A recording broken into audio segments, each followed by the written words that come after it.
आज सोनगरा की पुत्री एवं महाराणा उदय सिंह की महारानी जयवंत कंवर की कोख से विक्रम संवत 1597 में अर्थात 9 मई 1540 को धर्मगढ़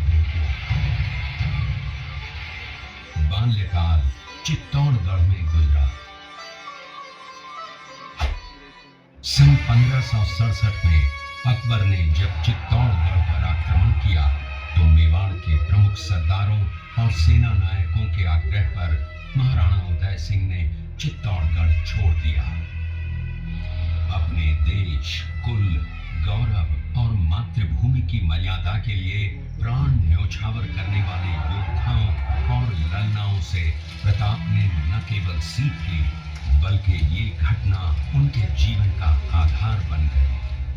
फरवरी 1572 को महाराणा उदय सिंह का देहांत हुआ। प्रताप की ज्येष्ठता और योग्यता को ध्यान में रखते हुए सरदारों ने उनको राजगद्दी पर आसीन किया। होली के दिन उनका गोगुंदा में राज तिलक हुआ। उस समय तक लगभग सभी राजाओं ने अकबर की अधीनता स्वीकार कर ली थी। एकमात्र महाराणा प्रताप ने अपना मस्तक अकबर के आगे नहीं झुकाया। प्रताप मुगलों से लोहा लेने की तैयारी में जी जान से जुट गए। 18 जून 1576 की सुबह हल्दी घाटी और खमनोर के मध्य एक मैदान में ऐतिहासिक युद्ध हुआ। महाराणा प्रताप की सेना गोगुंदा से हल्दी घाटी पहुंची, जबकि सेनापति मानसिंह के नेतृत्व में मुगल सेना ने हल्दी घाटी के ठीक नीचे मैदान में अपना मोर्चा जमाया। मुगल सेना के हरावल दस्ते द्वारा घाटी में घुसपैठ करने के प्रयास की प्रतिक्रिया स्वरूप महाराणा प्रताप की सेना मुगलों पर टूट पड़ी। प्रताप के हरावल सैन्य दलों का नेतृत्व पठान हाकिम हासूर कर रहे थे।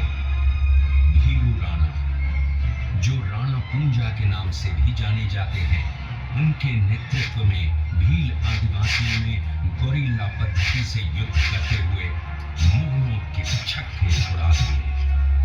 देखते ही देखते शाही सेना में खलबली मच गई।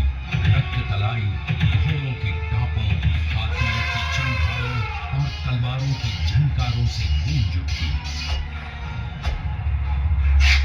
चारों तरफ हाहाकार मच गया। युद्ध का घटनाक्रम अचानक उस समय बदल गया जब प्रताप ने अपने घोड़े चेतक को एड़ लगाकर मानसिंह के हाथी पर चढ़ा दिया और उस पर भाले से भरपूर वार किया। मानसिंह हौदे में दुबक गया।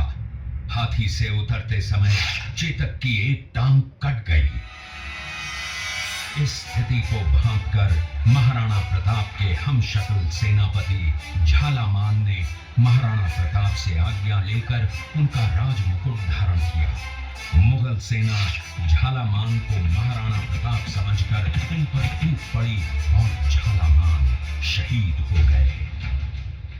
उधर चेतक ने अपने स्वामी को 5 किलोमीटर तक 3 टांगों पर ही लेकर एक बरसाती नाले को पार किया। उसके पश्चात उसके प्राण पखेरु उड़ गए।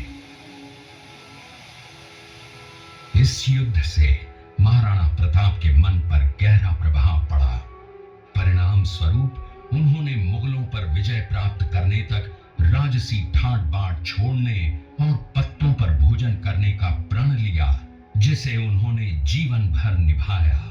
महाराणा प्रताप ने अपना सैन्य बल बढ़ाकर सर्वप्रथम अरावली पर्वत की घाटियों में बसे दिवेर पर चढ़ाई कर विजय प्राप्त की।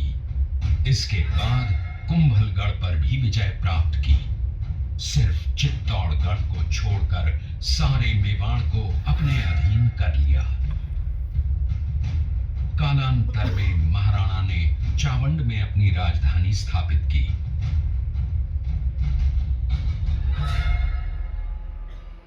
19 जनवरी 1597 को राणा प्रताप ने मात्र 57 वर्ष की आयु में इस संसार से प्रयाण किया।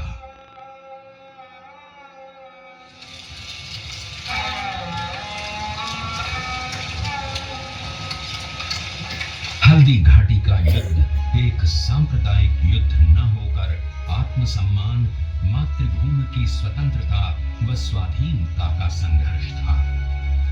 इसका प्रमाण ये है कि जहां पर अकबर की सेना के सेनापति जयपुर के राजा मानसिंह थे, वहीं पर महाराणा प्रताप की सेना के सेनापति काबुल के हाकिम खां सूर थे।